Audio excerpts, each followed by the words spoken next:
salaamaaleykum suñu mbokk yi di ñuy seetaan ci Diaspora 24 yéen a ngi suivre seen émission entretien avec tey nag maa ngi fii ci Barcelone am ku ma seet si mu nekk doomu sénégalais nekk ko xam ne ci wàllu immigration def na fi lu am solo ci liggéeyam yëkkati na fi deq bi ñuul te genre type de sénégalais yooyu moo tax a jóg émission bi kon sëñ bi nuyu naa la. sëñ bi fay naa la. d'abord maa ngi nuyu mbokku sénégalais yi nga xam ne ñoo ngi feggoog la télévision Diaspora 24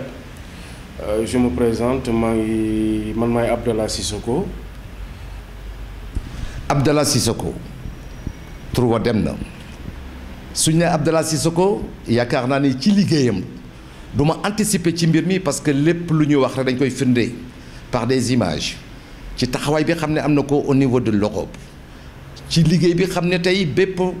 doomu sénégalais ab fépp foo munti nekk rek war nga liggéey loo xam ne tey mu nekk mbégte lool ci der bu ñëwul bien que c'est un homme intégré mais dans le bon sens du mot. Policier di femme doy na waar. Je vous présente donc la star côté présentation donc elle s'appelle Cathy Goudiaby, elle cartonne actuellement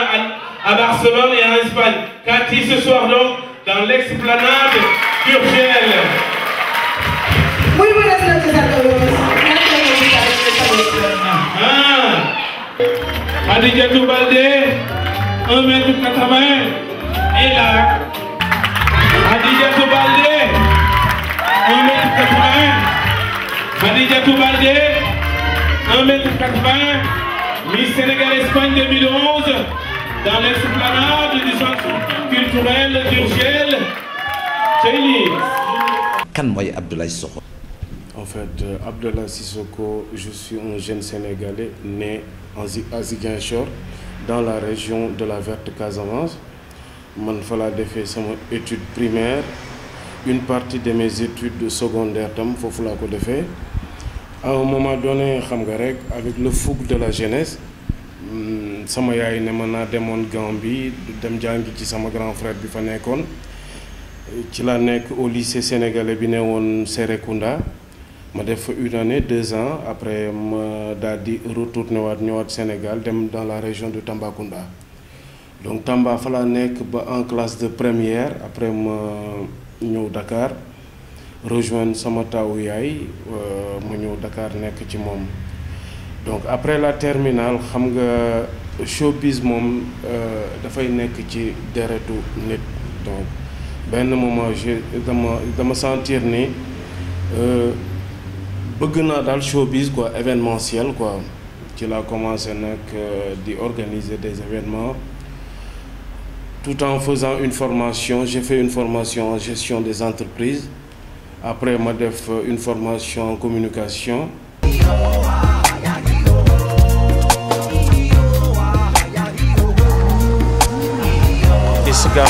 Toubab Country. Mbokku téléspectateurs yi ñuy seetaan comme ni ngeen ko gisee maa ngi ak Alaaji Man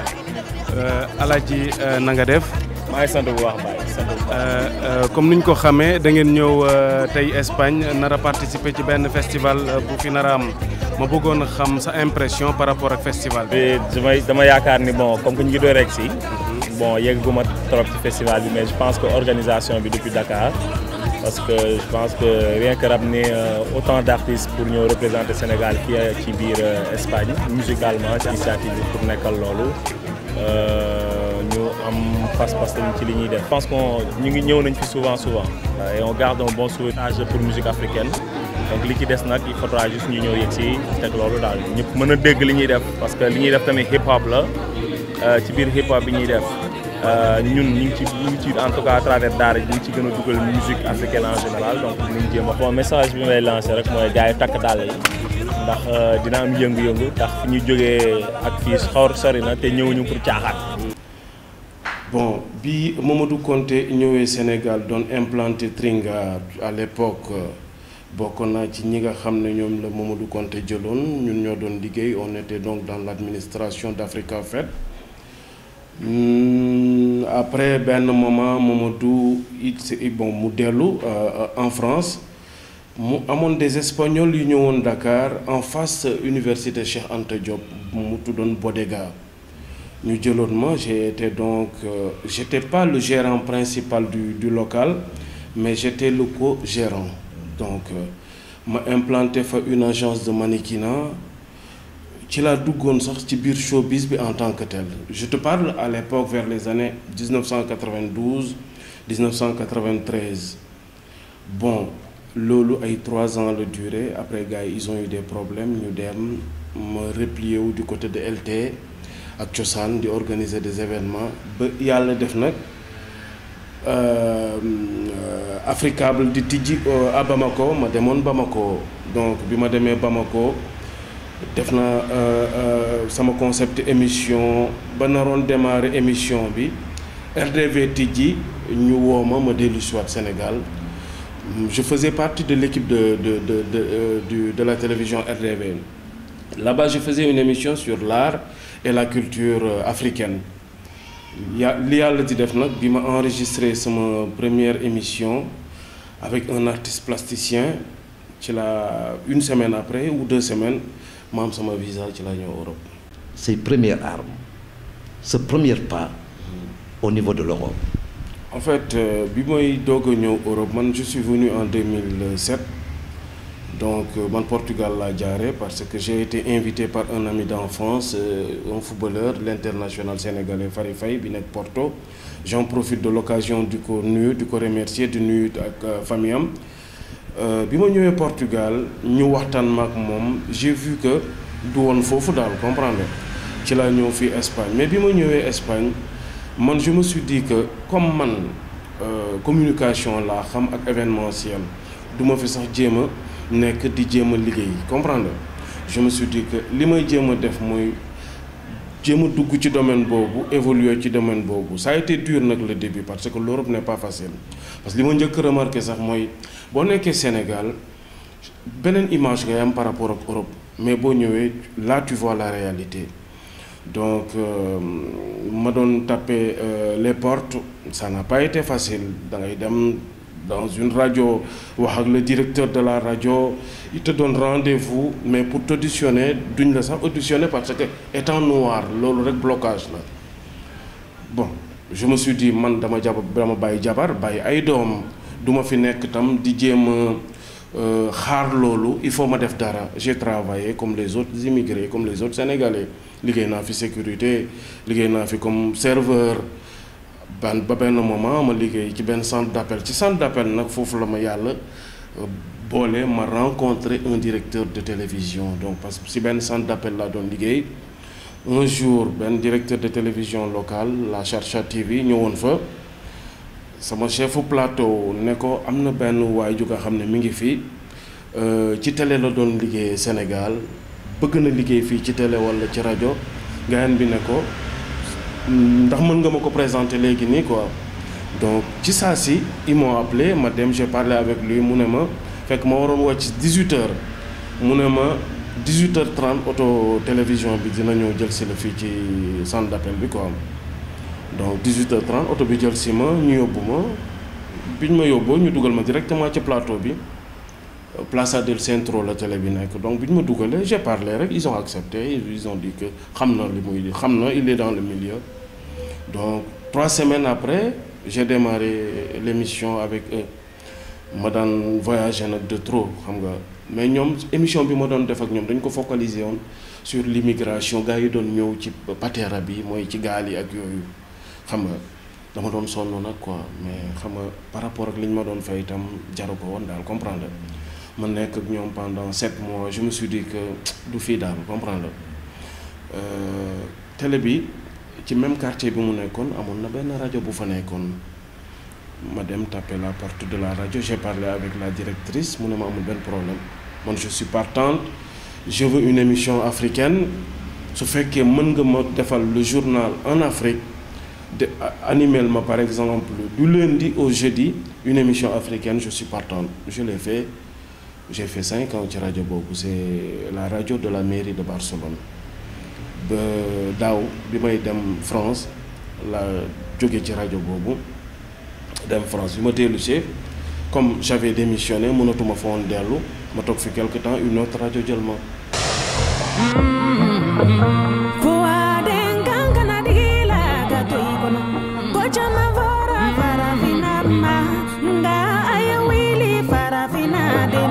kon nag mbokk yi ba léegi rek yéen a ngi suivre seen émission entretien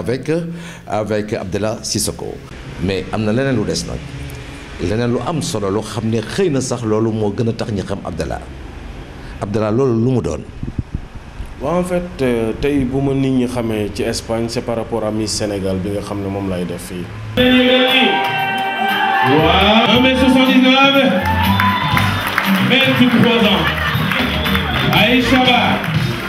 Aïcha Ba numéro 6 Aïcha Ba Ali Dia kontaan nañu ci sa seewaay Fatima yaa ngi ci biir kii nag ci ñu tuddee événement bi ci la bokk. donc Miss Sénégal tey moo yóbbu sama tour ba à travers toute l'Espagne ñëpp xam ma mais Miss Sénégal moi je me suis dit que du rek man parce que j'ai toute une équipe bi nga xam ne ils sont derrière moi. Après Miss Sénégal, il y a l'organisation de Miss Jongama que j'ai entamée l'année dernière. Donc j'ai eu à collaborer avec deux grandes dames. Muy Tenembalo, j'en profite de l'occasion de ko remercier, c'est la fille de Sangembalo, l'ex-ministre de l'élevage. Ak Sali Seydi, comme Miss Jongama Sénégambia la ñu waxoon, c'est une Gambienne. Donc ñu jëloon une grande dame aussi couturière. moom moo doon présidente jury Miss Jongama bi parce que tam jury Miss Jongama dafay doon ñi nga xam ne tam dañu xam Jongama xam beauté comprendre nee naa moom laay wax chaque fois ñu bëri showbiz dafay doon li nga xam ne man Europe boolewu ma ak showbiz dama yàgg ci showbiz depuis Sénégal donc bi ma ñëwee itam dama egsi rek Ambroise commencé ma naan ma il faut qu'on organise Miss Sénégal Espagne 2007 bi ma ñëwee mënuloon nekk ci moment boobu parce que maa ngi doon soog a ñëw comprendre en 2008 j'ai tapé le terrain comprendre pour xool nan lay def pour organiser mais problème de salle laa doon am parce que dimension bi ma ko bëggoon defee ak yooyu maa amoon problème salle ba yàlla def 2009 ci la 2009 nag ci laa def la première édition de Miss Sénégal Espagne avec la mairie de Barcelone l'Ayuntamiento de Barcelone et la Generalidad ak direction de l'immigration j'en profite de l'occasion di leen remercier ma def sama première édition en 2009 mu doonoon une grande réussite. mais tey jii tey Abdallah ba nga tàmbalee loolu yëpp tey lan mooy appui taxawaayu wala mobilisation des Sénégalais et des Sénégalaises. Est-ce que ils sont partants pour ce projet-là. Est-ce que amul ay jafe-jafe est-ce que amul ñoo xam ne bëggoon nañu tee say tànk pour dooleem. waaw mais xam nga loolu mënul ñàkk sax dans la vie mais man je me suis dit que awma problème boobu parce que tam nit ñi laa yàlla boole na ma fekk ay nit te sincèrement Espagne j'en profite de l'occasion di leen remercier donc ñu baax lañu saa yu may organiser ñëpp dañuy ñëw moom une forte mobilisation di gërëm it la communauté gambienne pourtant Miss Sénégal la ñu waxuñu Miss Sénégambia mais chaque fois Gambie dafay am une forte participation des Gambiennes donc côté boobu nag man j'ai pas vu ça daal comprendre. mais Abdallah tey parce que ma laaj la sa relation ak artistes musiciens yi est-ce que tu as des bonnes relations avec ñoom. waaw mais les artistes man depuis Sénégal la am ak ñoom relation donc. man du fii laa am relation ak artistes yi Sénégal laa am ak ñoom relation bañ na ci ba artistes yu bëri bu ñuy def tournée ils m'appellent pour me dire par exemple ñu ngi def tournée ndax bëggoo date du genre comme ça ci moment ñu toll nii man maa jël benn recul par rapport ak événementiel production par exemple musique sénégalaise maa ci jël benn recul parce que def naa fi benn pour ne pas citer l'artiste organisation boo xam ne c'était à Saragossa donc ça n'a pas donné le coup donc man à part Miss Sénégal à part Miss Jongama à part le Black Fashion Week bi nga xam ne maa ngi koy préparer nii ak Thiané ak ñoom Mafagay donc je me suis dit que am na ci yoo xam ne du ma ci dugg quoi parce que man su may dugg par exemple damay bëgg a def un grand coup quoi mais pas organiser pour ñu naan organiser na te doo ci am dara daal comprendre. mais tey ban vision nga am ci musique sénégalaise en tant que homme du showbiz. waaw mais la musique sénégalaise man je me suis dit que am na benn avancement boo xoolee par exemple boo delloo par exemple 20 ans ci ginnaaw xam nga Sénégal duñ doon fecc mbalax wala bu ñuy fecc mbalax jigéen ñi ñoo ko doon fecc boo demoon boîte nga doon un homme il y a 20 ans vers les années 82 83 ñu teg mbalax nga jóg di ko fecc dañu naan kii góor jigéen la wala dafa jigéene du genre comme ça mais bu yàlla defee avancement am ba tey Sénégal yëpp mbalax la ñuy consommer boo demee ci boîte yi par exemple y a que les musiciens sénégalais qui jouent en live te bu njëkk ba loolu amuloon dañ ko gisoon du côté féminin mais loolu avancement la c'est parce que tam gars yi béy nañ ci seen waar am na ci benn amélioration def nañ benn revalorisation par rapport à la musique sénégalaise su fekkoon ni mi ngi woon fi mu nekkoon ba léegi comprendre nga xam ne dafa amoon dominance su percussion à 100%. man pour man du doon yegg si fu mu yegg nii quoi mais tey la musique sénégalaise am na avancement parce que man ci rajo laa nekk ça fait 6 ans maa ngi ci rajo damay def émission ma teg benn par exemple artiste sénégalais nga gis benn espagnol jóge fële dugg ci studio bi taxaw fay ci mu leer na ni li waa ji di wax dégg ko mais sonorité bi moom moo ko yëngal comprendre donc loolu la quoi. tey Abdallah su ma lay laaj tey. lan depuis ba nga duggee ci showbiz lan moo la ci gën a neex. acte bi ma gën a bi ma ñëwee fii par avant may organiser Miss Sénégal am na j'ai eu à collaborer avec une sœur à moi muy Koña Mbaye j'en profite de l'occasion di ko nuyu ñun dañu traduiroon le livre du chef de l'État bi maître Abdoulaye Wade bindoon sur l'unité africaine. donc comme moment boobu man moom moo mënoon dem Sénégal man mënuma woon dem Sénégal mu dem Sénégal elle a été reçue par le ministre de la Culture elle a été reçue par la présidence donc ñu financé ñu def traduction livre bi def édition bi fay imprimerie fay tout donc moment bi ñuy def c'était je te parle en 2008 donc bi ñuy def événement bi waa présidence ñoo jël lépp en charge fii pratiquement ils ont financé plus de 11 000 12 000 euros par rapport à l'événement donc il y avait benn certaine madame Sow elle était une sœur à Aliou Sow moo doon secrétaire u Abdoulaye Wade direct c'est elle qui m'appelait à l'époque donc tout était payé à distance donc bi ñuy ñëw il y avait Mame Biram Diouf ex-ministre de la culture il y avait Alioune Badara Bey il y avait Iba Der Thiam ñooñu ñoo ñëwoon donc événement boobu moo ma gën a marqué parce que quand bi ñu ñëwee donc ci biir présentation livre bi ci discours Iba Der Thiam dafa am benn anecdote bu mu waxoon par rapport à moi donc affaire boobu ba léegi daf may saa yu may su may bu ma temps yooyu début bi bu ma déggee ku sant Thiam sax damay kontaan. mais wax ñu tuuti ci loolu mu la waxoon. non mais xam nga c'est bien beau par exemple nga nekk ci réew boo xam ne du sa réew ngay am ci yëngu-yëngu yoo xam ne yaa ngi ci des Sénégalais yi nga xam ne c'est des par exemple des autorités des diplomates ñoom ñu xam li ngay def xam gëdd bi ngay def ñu ñëw wax la sa gëdd daal comprendre donc discours am ça m'a touché quoi donc dafa mel daf ma doon empoignardé quoi pas empoignardé di génne sang mais empoignardé dans le plaisir. waaw Abdallah sànq dama laaj lu la gën a marqué. tey ban naqar nga am tey ba nga duggee ci showbiz bi loo xam ne tey ba léegi ça te tient à cœur ça te fait très mal. waaw mais xam nga dans la vie moom am na ci yoo xam ne moom doo ko sax tenir en considération donc naqar kenn mënu koo ñàkk dans la vie mais man je me suis dit que peut-être naqar amul quoi parce que dafay doon li nga xam ne moom la ma sama yaay daan wax naan dans la vie lépp lu la naqari da nga koy def comme ndox naan ko donc man lu ma naqari bu fanaanee rek passé na daal comprendre du doon li nga xam ne dama koy tenir en considération te showbiz tam dafa ànd ak lu neex ak lu naqari donc àddina sax moo ànd ak lu neex ak lu naqari. dégg naa sax ci ñeneen nit ñi ne am na ñu la doon menacé di la bind ay tract di ay injures. waaw mais xam nga loolu peut-être nit ñi ñoo koy wax rek mais man dunduma loolu grand. dans cette vie là nee nañu ku say noon di sëlam doo mës a set te ku ñuy laaj seede tombe ci say noonu sa seede du rafet comprendre. tey jii su ma lay wax rek nga jugé tey showbiz bi au niveau du Sénégal. dans son ensemble. loo may wax.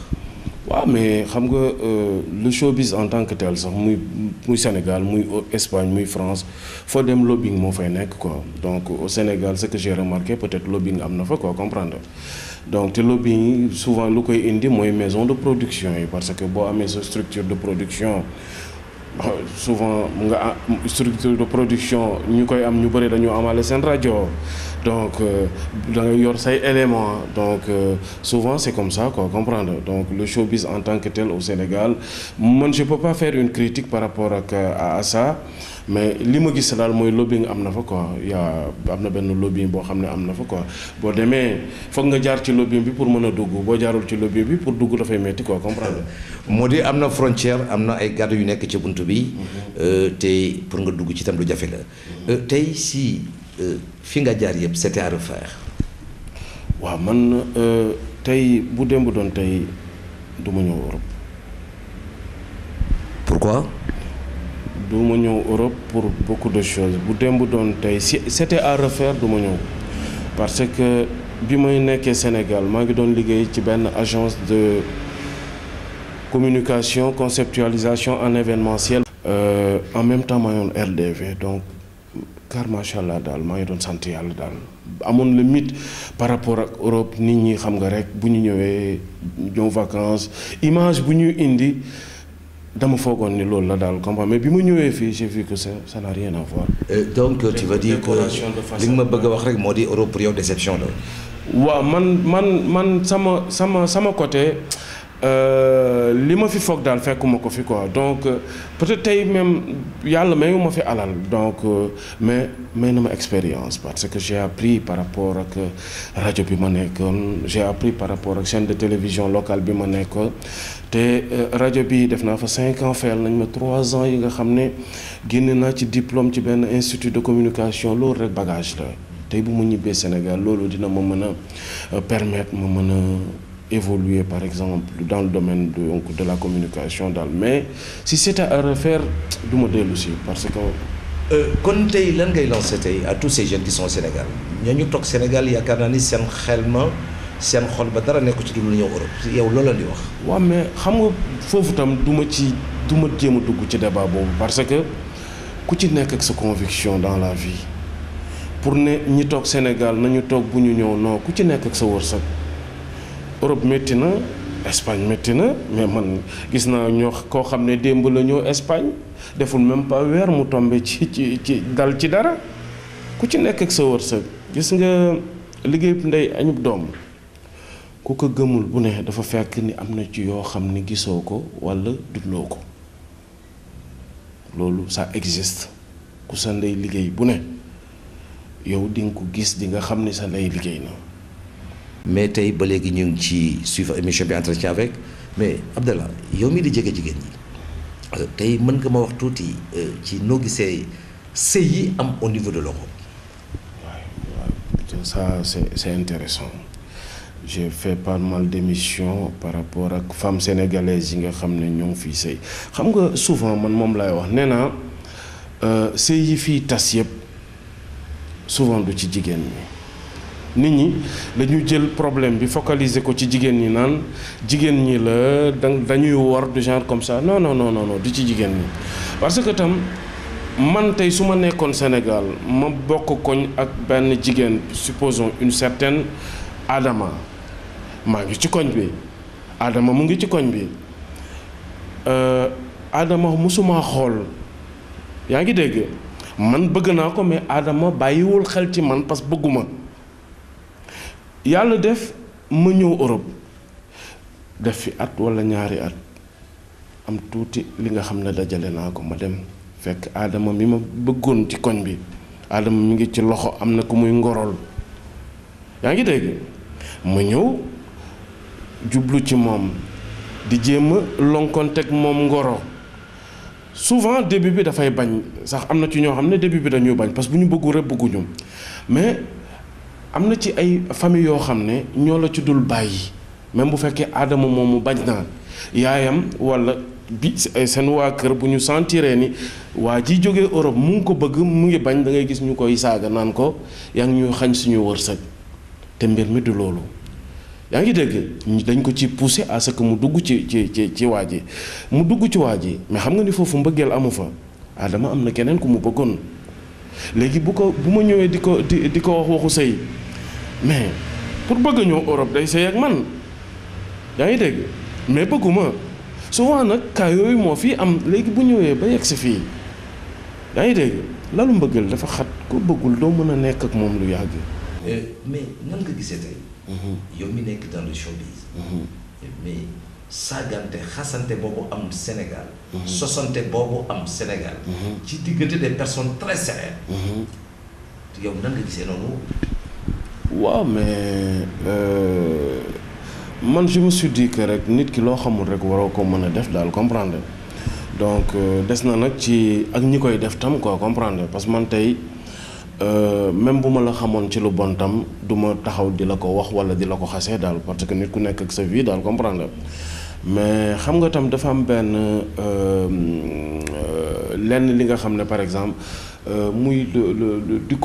copier le mauvais côté quoi comprendre Sénégal dañuy jël dañuy jël ba des fois mën nañu jël loo xam ne par exemple bokkul ci ñun parce que ñun dañoo am suñu culture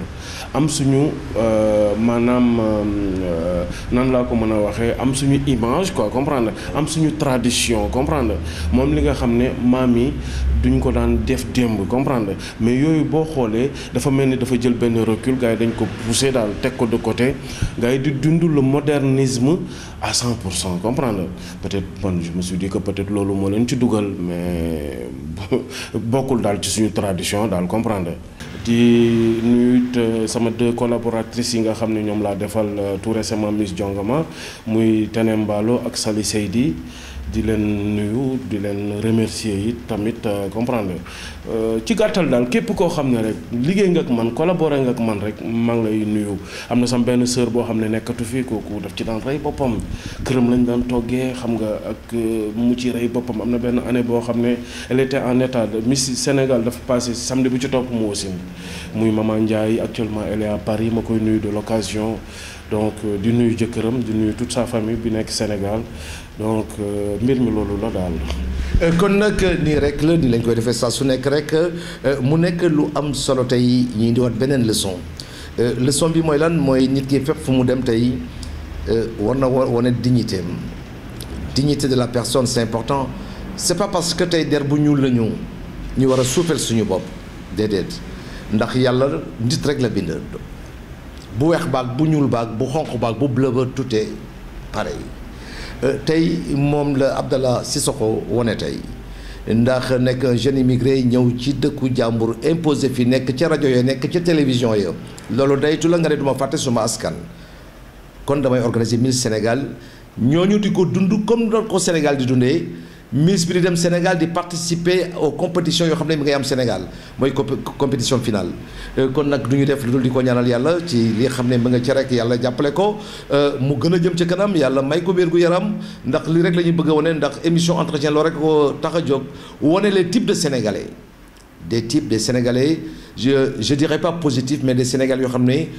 on est fier de les dire Sénégalais on est fier de les montrer Diaspora 24 tam looloo ko tax a jóg kon nag Abdallah merci beaucoup. jërëjëf.